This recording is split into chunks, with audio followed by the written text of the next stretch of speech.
Today's session is being chaired by Dr. Mohammad Farooq Hussain from Bangladesh. May I request him, Dr. Farooq, to come on the head table, please.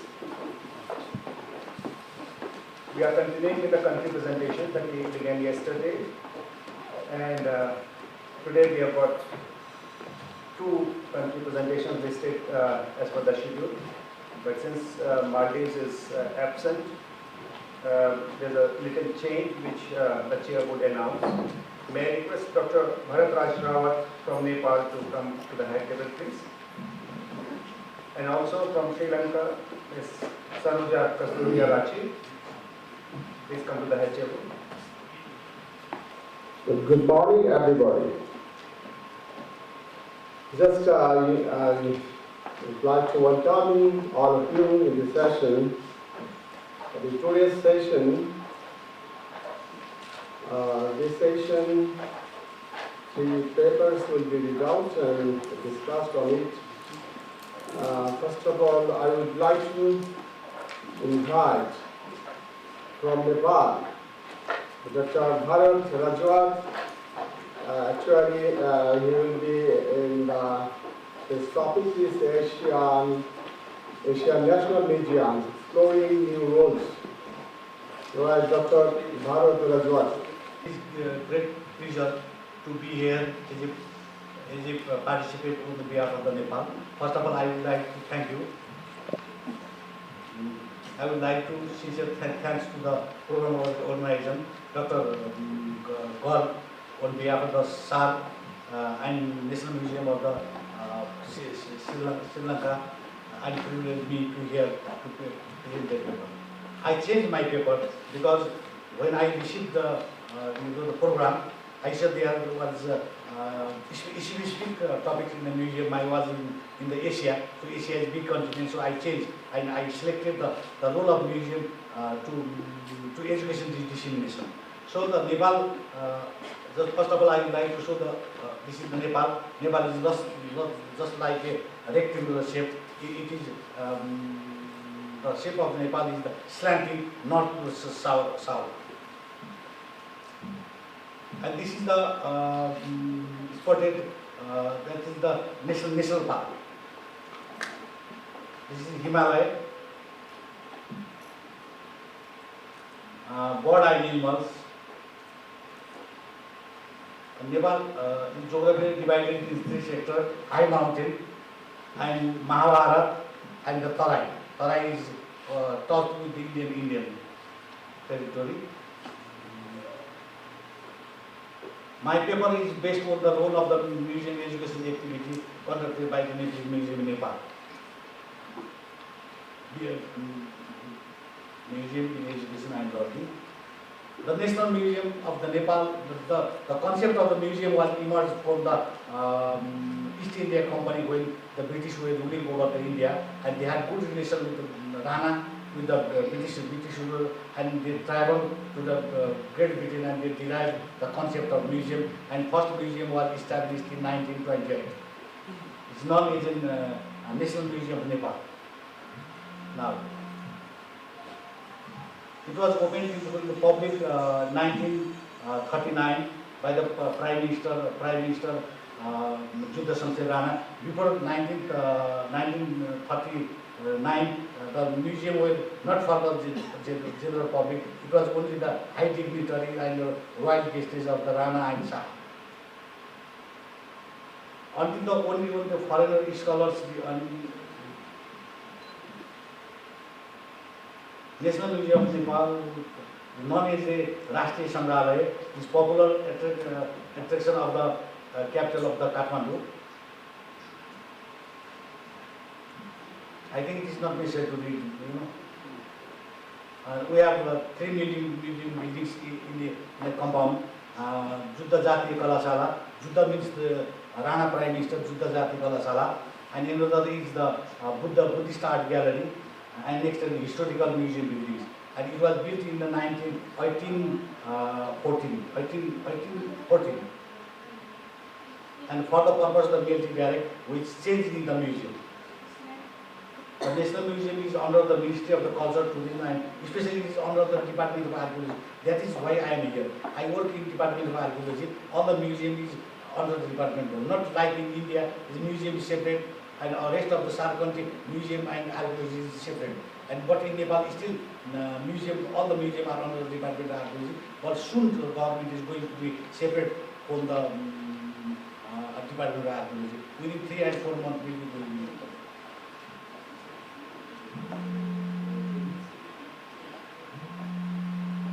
So museum in education learning, education and awareness program provided by the Nepalese Museum.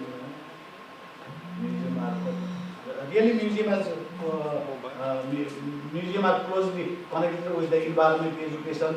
That is education concerned with the nature or the man-made surrounding.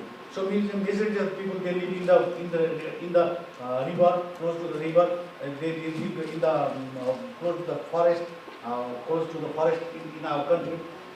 So we provide the education to them. Don't make polluted the river, and don't keep the animal, and just like that. So I will show some of the slide. Museum focused on the attention of the. This is the National Rashtriya Sangrahalaya, National Museum's compound, and this is the old historical building where is the arsenal collection. Major part of the collection is the weapons and missile science sections. And this is art, stone art, and in front of that main gate is the imitate for the Sanchi Stupa. So it was built in the 1934 after the great earthquake by the Rana Prime Minister, and they imitate the concept from the Sanchi Bihar. So when you go that museum, then you can see the in front gate, they imitate from the Sanchi. And this is Buddhist art gallery, pagoda style. There is a collection of the related Buddhist artifacts. Sculpture, terracotta, found from the Lumbini, Kapila Vastu, and different part of the country. And education, there are 3 types of education. Everybody, it is not necessary to elaborate myself because you all are a scholar, you from the museum sector, you know better than me. So formal education provided by the university, and informal education provided by the society and family, and non-formal provided by the museum. So we cannot compare to the people. You have to go and see that stuff. It is depend on the desire of the visitors. So museum generally provided, we are providing the non-formal education to the visitors. Awareness about environment education. Just my papers is focused on the environment education. Now the people are around the world, the raising global warming, environment, just like that. So that is why I selected this topic. So this is the way to the museum hall. The concept of this painting is don't kill the tiger. What happened in my country? Within 1 year, only 4 years, 45 rhinoceros were killed by the poachers for that horn. So we are giving the education to the visitor. The visitor, they live very close to the national park, and they might have the education with the poachers, smugglers. So when the visitor come, first they see the way to the museum or the tiger. So we educate the student and the general properly, don't kill the tiger. If you kill the tiger house will be the collapse. It means the jungle will be collapse. If jungle will collapse, tiger will collapse. Relation between tiger and jungle. If no jungle, no water, no rain. If no rain, no water, then what happens? No irrigation, no drinking water. So what will be the human civilization will be destroyed. So we should respect, we should preserve, we should keep the tiger. We should not kill and sell the skin. And this is natural. This is a small part of the natural science gallery. This is tiger, taxidermy, and we display in the museum. Sometimes we bring the students, we invite, and we give the introduction of the tiger, what is tiger, where the tiger is found in Nepal, why tiger is necessary for human beings, why we should respect, we should preserve, we should not kill the tiger, we should keep it for the human beings. And this is moving, this is just picture. This is a rhinoceros. We have one horn rhinoceros is in my country. Many smugglers comes in Nepal, and they give the money and they kill the rhinoceros. This is the horn, and police they hand over to us. It's very expensive. I don't know why they kill and where they sell this. And nowadays we display it in the museum. And we provide education to the student through this artifact. Don't kill the rhinoceros, and don't kill the rhinoceros, and we should preserve it. The rhinoceros. Once it was stolen, and when the police gave us, and we put that in the gallery, and we give the education through this art. This is the duplicate one. This is one horn rhinoceros, and this is the skin. This skin generally this skin goes to the Tibet. Tibet and Tibetan monks, Tibetan Buddhist monks, they wear the skin of the tiger, and I don't know the detail. And now the Chinese government they bondage to wear that type of the clothes. And Dalai Lama also proclaimed not allowed to wear that cloth. So the bhikshu, the lamas, they are not going to sell. And it could, all the skin goes to the India. Sometimes Indian skin comes to Nepal. Sometimes Nepali skin go to India to send to the Lhasa. So we display in the museum, and we educate the visitor, general visitor, especially school students.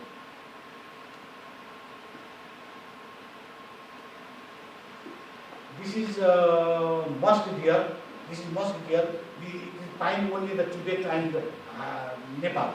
It is above 4,000, 3,000 to 4,000 meter above the mosque deer, and people kill it for the the very precious medicine. It is very close to the navel, and people if you catch it, and you can nobody can remove that the medicine without killing it. First of all, we should kill it, then we can remove that from the navel, so that we give the education to the student. We should preserve, because it is going to be endangered list. So it is available only to Tibet and Nepal. Its name is the Kasturi. Maybe my Indian friend they are familiar with Kasturi. And also the Tibetan friend, and also the Botanic friend. This is a big deer.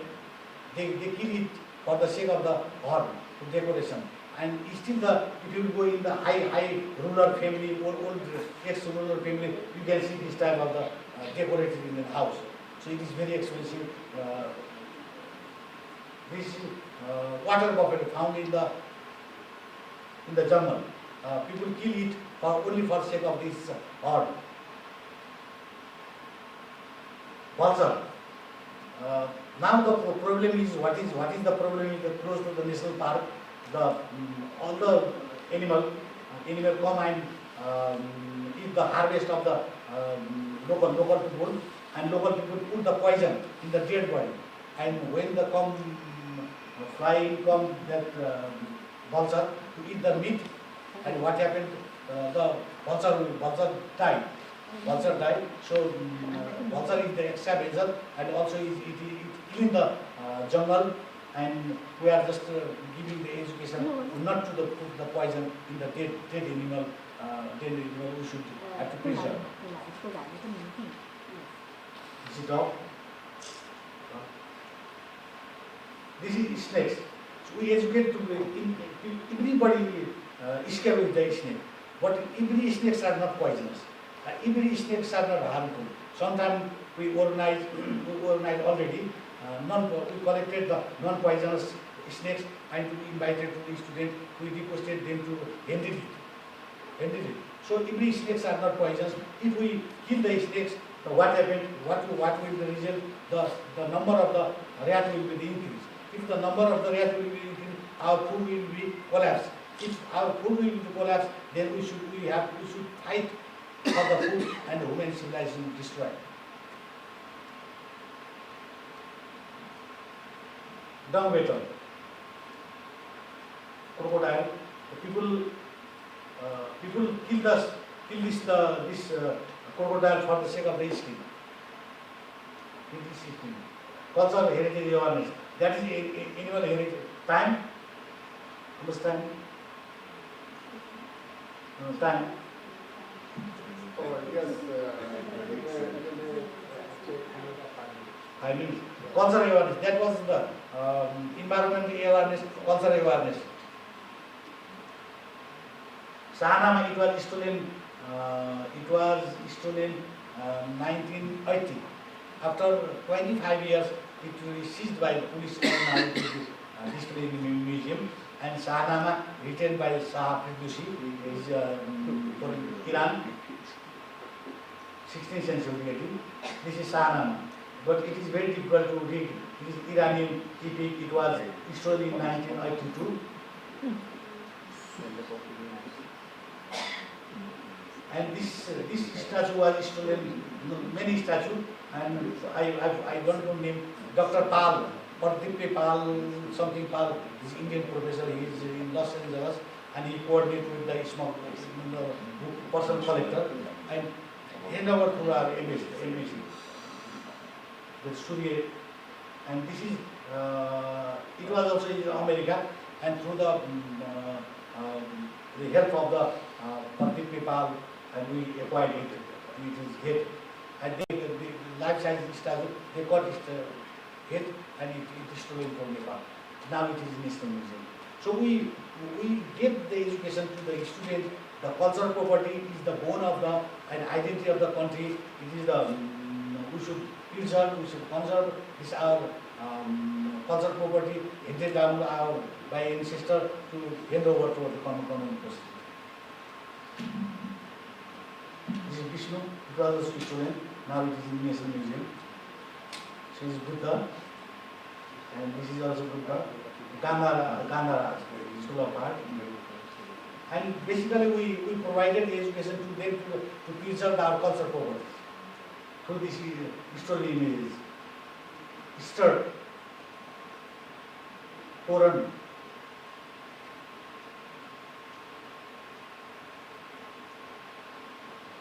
Thank you for your passion for listening my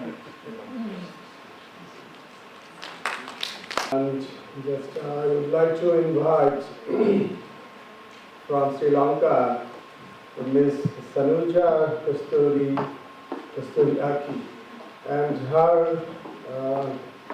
paper title is Colombo National Museum, Past, Present and Future.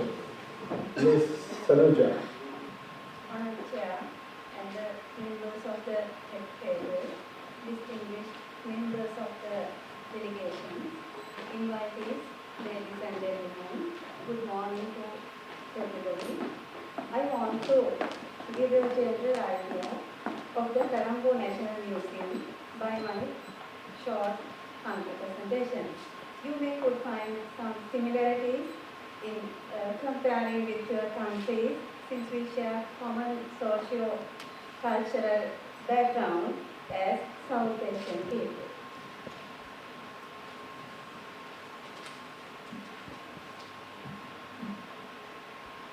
Museums are the treasure houses of the human race. They store the memories of the people, their cultures and values. Before modern museum developed, different societies found different ways of preserving objects and collections they felt important. Even in Sri Lanka, the precious items were often deposited for safekeeping in temples in ancient times. In the custodian of big books, some people had private collections. There are several types of museums in Sri Lanka. Government museums, especially they are heritage museums with cultural or archaeological collections. The others are private museums. The collections relates to their personal interest. The Department of National Museum is the major government body for maintaining museums, including the Colombo National Museum and its regional museums. Meanwhile, the Department of Archaeology operates archaeological site museums. Anuradhapura, Polonnaruwa, Kandy, and Kakaragama. You could visit archaeological site museums. The Central Cultural Fund, CCF, operates another few museums in Sri Lanka. Some particular departments and institutions have established their own museums on their subjects. For example, Department of Customs, Postal Department, the Railway Department, the Currency Museum of Central Bank, the Irrigation Museum in Mahavali Authority, and the International Buddhist Museum conducted by Kandy Dalga. In this short presentation, I will focus my attention on the Department of National Museums, Sri Lanka. The Colombo National Museum was established on 1st January 1877 during the British colonial period. The founder was Sir William Henry Gregory, the British colonial governor at that time. It houses a vast collection of objects which provides deep insight to our culture and society.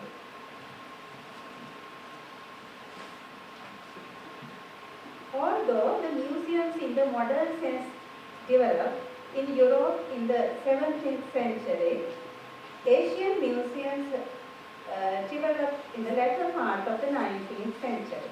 The same situation happened in Sri Lanka.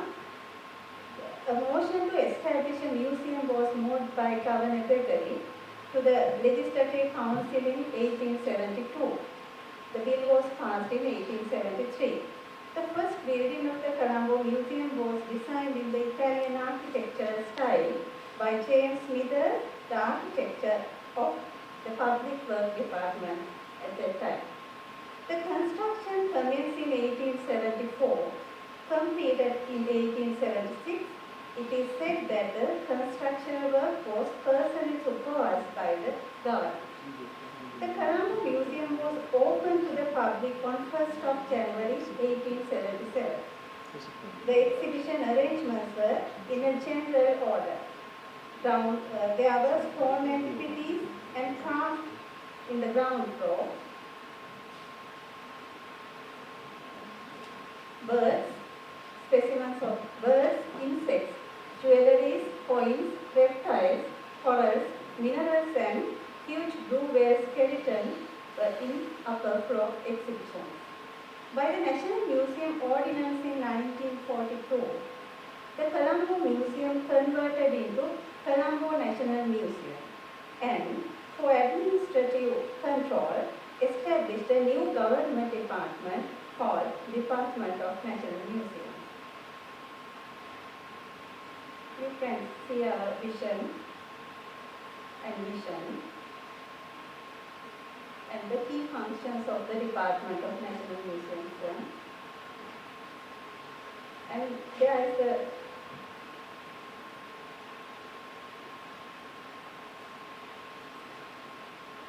there you can see the structural organization of the Department of National Museum.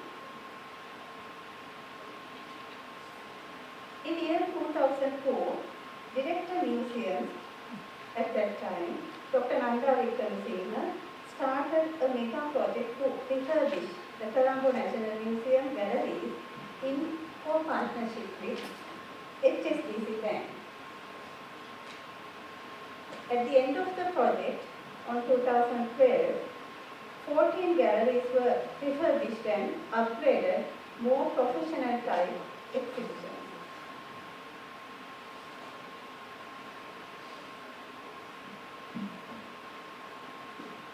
you can see the refurbished galleries.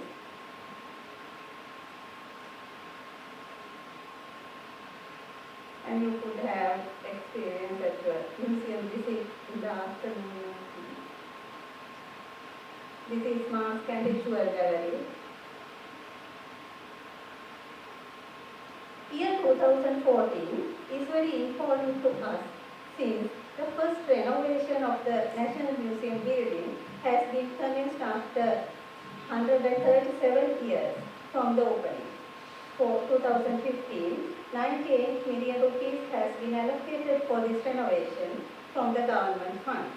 The renovation is done by Sri Lankan Army on the supervision of the Department of Archaeology because the building is a monument.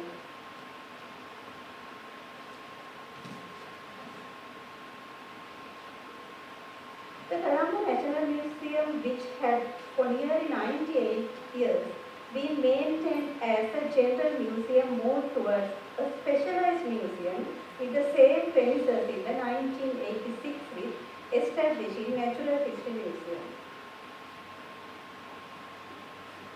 The exhibitions related to natural heritage were shifted from the main museum building to the Natural History Museum building, including zoology, entomology, botany and geology exhibition.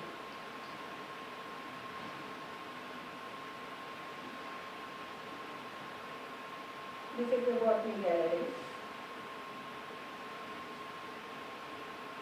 In 2000, this is Science and Technology Gallery, nearly open to the public. In 2012, a new osteology gallery construction commenced. It will house one of our master objects, blue whale skeleton, and the other collection of skeletons. This is the osteology gallery under construction.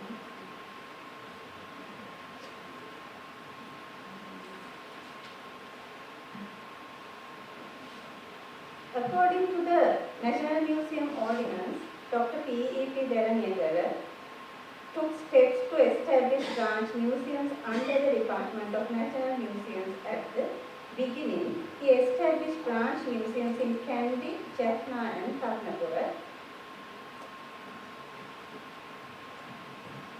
Now we have 8 branch museums: Goa National Museum,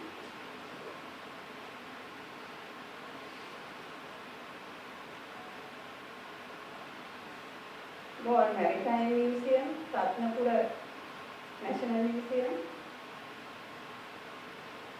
These are the exhibitions, and this is the biodiversity park at Ratnapura National Museum.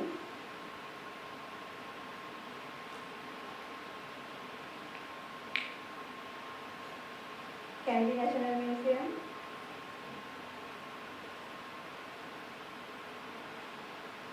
Anuradhapura Folk Museum,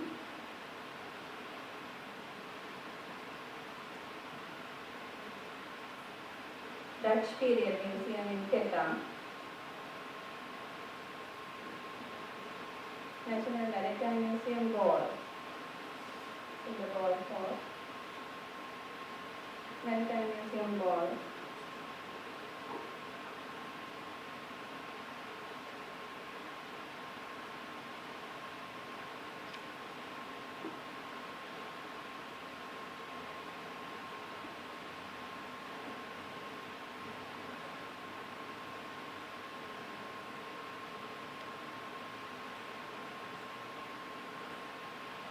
and Independence Memorial Museum.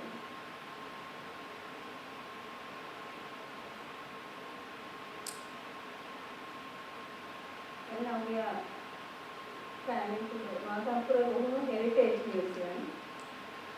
Now we are doing the exhibitions here.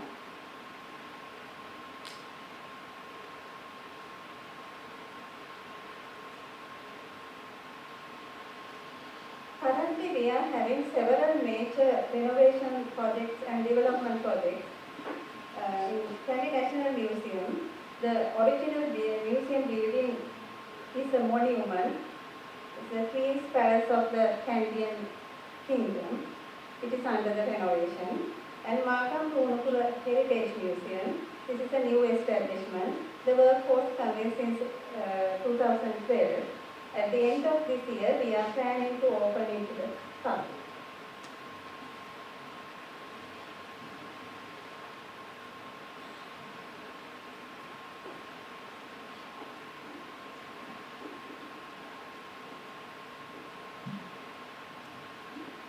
This is our educational program, and we have mobile exhibition.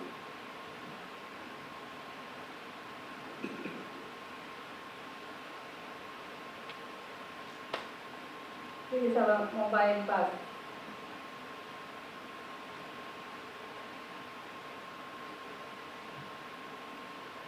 And only there are publications on research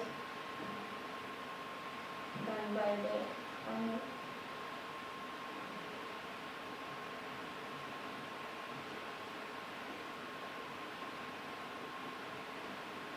museum library is the oldest library in Sri Lanka, and it is the legal repository.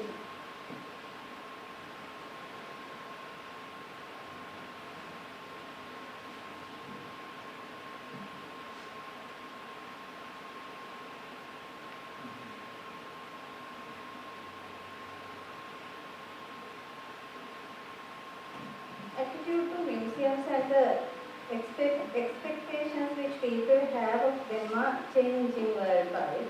These changes in attitude place heavy responsibilities on the shoulders of the managing museums, especially where public money is involved. As we enter the 21st century, the greatest challenge facing museums is to recognize that museums are for people, and that their future depends on developing and promoting themselves to meet the needs of the public. That's why we are trying to introduce some modern technology to our exhibitions, improving easy access for information, to design and develop smart museum applications for Department of National Museums after this renovation project, and a virtual tour. The virtual tour allows the visitor to take the virtual 3D self-guided tour to some part of each museum. The object of having virtual tour is to encourage the mobile application user to visit the museum. As Dr. Garg said yesterday, we may be able to give access to the public to some parts of the museum stores. At last, I would like to say that we would exist as a traditional heritage museum in future, but will use more modern technology to facilitate visitors. Thank you. Invite Mr. Manu King from Bangladesh. His topic is Museum Management, Bandarban Small Ethnic Cultural Institute in Bangladesh. Mr. Manu King. Aibwa, Namaskar, Adab, Assalamu alaikum. Shubha Udashana, welcome to all. Our chairperson, distinguished delegates. I am Manu King. I have come from Bangladesh. You know, Bangladesh is a beautiful country. In Bangladesh, there are 64 districts. One of them is Bandarban, that is Bangalore district.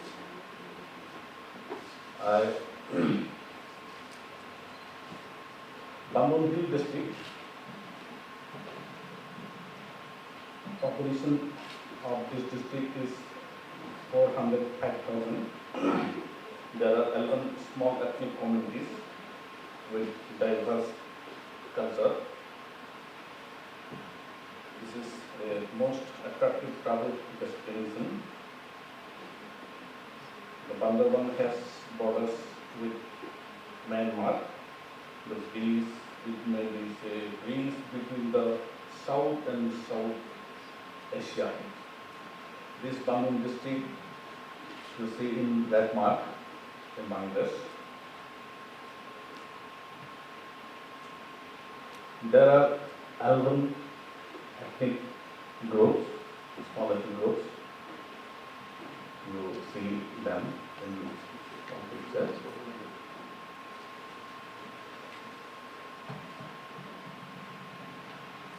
The institute, Bandarban Khudro Nirgosti Sanskrit Institute, it is Bandarban Small Ethnic Culture Institute. It was established in 1988 under the Ministry of Cultural Affairs. In this institution, there are 4 divisions: one administration, finance, and one culture, then research and publication, and library and museum.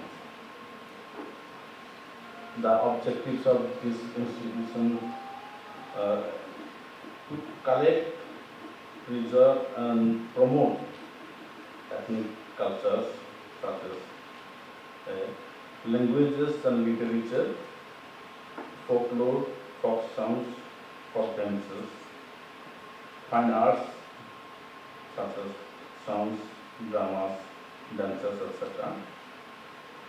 Local festivals, there are local festivals with water festival, boat races, etc. We organize the festivals programs. The traditional sports, etc. we arrange. Then traditional crafts, dresses, ornaments, musical instruments, etc. we collect.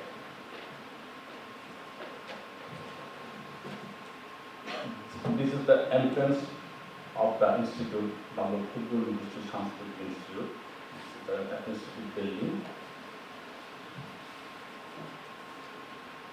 One of the important function of this museum, of this institute is museum functions. This museum was established in 1994.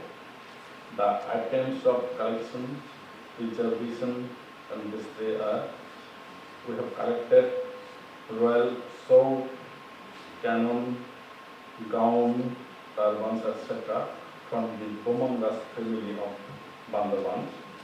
We have collected traditional dresses and ornaments, tools, handlooms,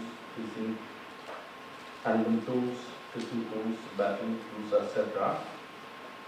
We have collected everyday metals and utensils. We have collected musical instruments, manuscripts on palm leaf and other media, photographs of festivals, traditional occasions, etc. Statues with traditional dresses and ornaments, etc. This is the display hall of our museum. Now, the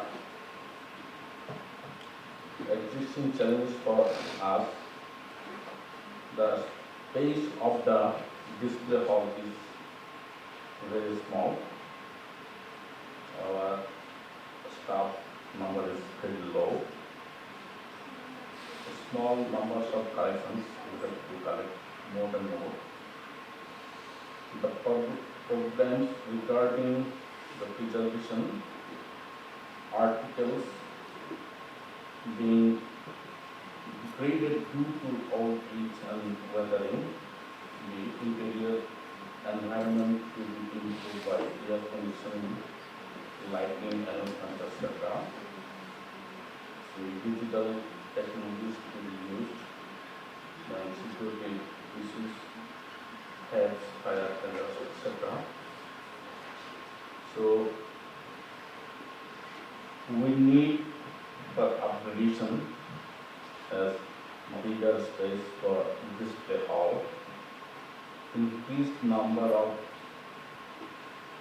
staffs, increased number of display articles,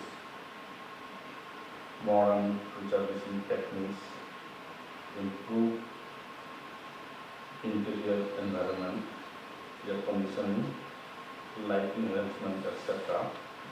Also the digital technology for audio-visual recording, databases, interactive interfaces, etc. Now I think after the upgradation, we shall overcome all the challenges. I written my short paper. Now, student, thank you. Dhanyavad. Just now, I would like to invite all of you on discussion session, and hopefully all of you ask and comments on these three papers. Just open session for all. Interesting about going online with items that are in stores, which are not on display. That would be very interesting because that is something that is not accessible to us if we visit the museum. And it will also help because the question I raised yesterday was what percentage of items in any museum is on display and what is in stores. So I think most of the items are in the stores, not on display. So this will give access to all of us, all the items in all the museums, and then someday if all the SAARC museums go online with our items we have, then it will be wonderful and you are making a good start. So when can we look forward to seeing this? In 2016, we have planned to do this project. Thank you for your comment. Collection is online and there are private collections which also have been put online. You could provide links so that if there is a at some point, rather than putting it on the museum site itself, it could be linked to the museum site associated with that thing so that people who go there and want more information or more objects, similar objects to see, can go to the private site. So that maybe the museum can host a site like Friends of the Museum, sort of a type of site which is not be very complicated to do, rather than being officially in the part of the museum site. Would have either a private gallery under the museum website or like Dr. Harvard suggested for it to be linked to the site which are recognized, where the museum can recognize them as acceptable sites. And about the audiovisual recording, I think our National Archives has started an audiovisual project where your heritage products, items could be shown. Good morning and Assalamu alaikum. This is Roshanara Begum from Bangladesh. I have two questions actually. My first question is to Madam Sanuja. I want to know what's the best practices in museum management in Sri Lanka. And my second question is to Dr. Raj. What's the big challenge for you country to manage the museum?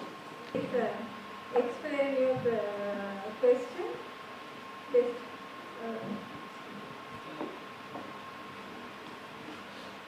I think you have many practices for museum management, but what's the best practice for your management? Museum management. As a government institution, we are managing under the government regulations and as the Department of National Museum. So all the organization is designed according to the department organization, and we are not, we have not very, we are not working with the external parties for management in the museum, because we are, as a department, we are under the regulation of the government, and we are maintaining from the government fund. But I think if we have to, if we have a method to cooperate with private partnership, it will be a good experience to us.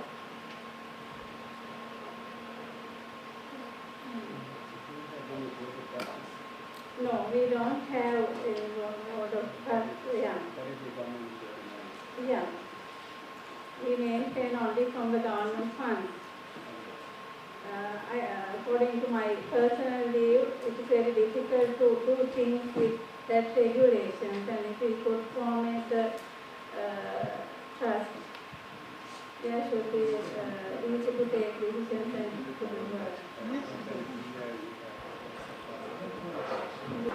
I would like to make more comments on this. First one is the point raised by Mr. Rajan, keeping objects in the stores and the displaying objects. You know, in Sri Lanka, though it is a very small country, it has more than 250,000 archaeological sites. So every day the archaeologists discover so many new items. So they are about to keep them in stores all the way from their discovery. So stores are going to fill with these objects. So in Sri Lanka, at the same time, there are large number of museums maintained by the Department of Museums and also by Central Cultural Fund and also the Department of Archaeology. Even those museums don't have enough rooms to display all these objects. So they are compelled to keep some of the objects in stores. But the thing is, they have to introduce another project to display all of the objects. So I would like, I think it is a very good idea that if they can display online those subjects, it is one of the best idea if we can implement. That is one side of the question. The other one is the management of museums is also like management of any institute. Every institute is managing under some of the rules and regulations, under some of the acts or other legal entities. So when the museum, as a museum, I think we have a very good experience in having museums in Sri Lanka from the 1877. So we have number of acts governed by museums. So they have given provisions to manage all categories coming under museum. So that system has been already organized, just like any other organization that has to be managed according to the law. Even in Vedas, I think that the same way is implemented. India. Do you have some kind of acquisition policy in Sri Lanka, or maybe in other SAARC countries also, because in Nepal, in Bangladesh also? Because in India, I think there is a very good acquisition policy. Probably through this forum, probably we can think of a kind of acquisition policy so that it can be adopted in some of the countries. Yes, we have acquisition policy. We have formed it according to the ICOM standard. What about Nepal? Nepal and We don't have the acquisition policy.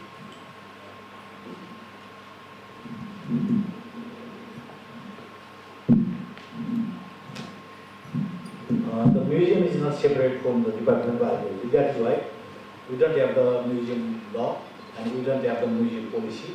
And soon we are going to make the museum law and museum acquisition policy also. Sometimes we will purchase, sometimes it's okay. And we have, just you asked me the problem of the museum, challenges of the museum, and all the SAARC countries' problem is, I think, is similar. You know, we have the problem is the scientific documentation, no proper documentation, and conservation. Conservation is the backbone of the museum. Everybody know that. We don't have the good lab. We don't have the good conservator. Sometimes we send to study to India, Lucknow, short-term course, and they after they back to Nepal, they treat the object, they treatment the object. We have the problem of the documentation and conservation, scientific documentation. We don't have the chronological display, haphazard display, you know. Old type of the display, just water and stones like that, not thematical, not educational display, not proper exhibition. That is, I saw in all, not all over the world, generally in SAARC country. So we have that. We have a huge collection. We have a huge collection. When you go to Japan, Korea, they don't have, they go to terracotta.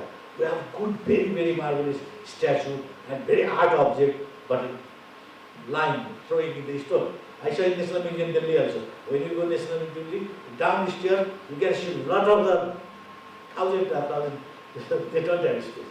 So we don't have this space, we don't have conservator, we don't have the proper documentation. We are suffering from the same disease.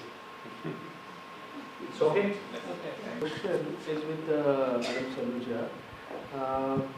Is there any indigenous conservation technique is there, as you are also from anthropology background, as I heard. So is the museum is utilizing indigenous conservation practices here in your museum? And what are the current museum marketing practices you are following?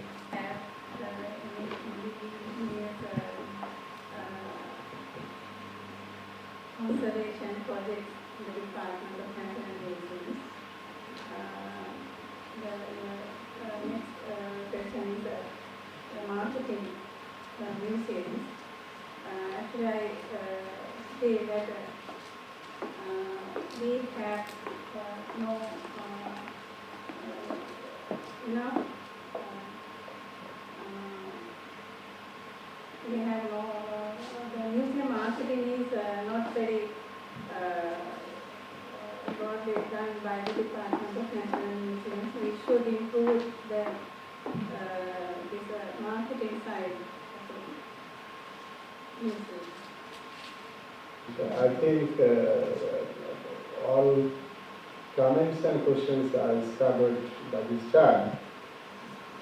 So thank you very much, and just with this long session, process over now, I'd like to conclude three papers and the very important three papers is very important paper today's morning session.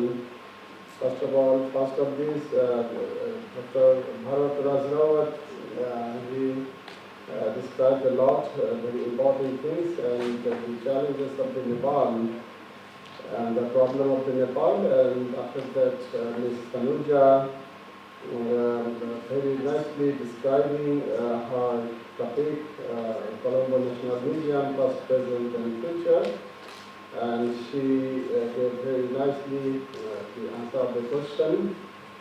And finally, Mr. Madhu Singh from Bangladesh, he presented his topic very nicely. So thank you for this, your good, valuable and very important comments and good question. Just I would like to end this program, and I invite you all to the tea in the downstairs. Thank you all.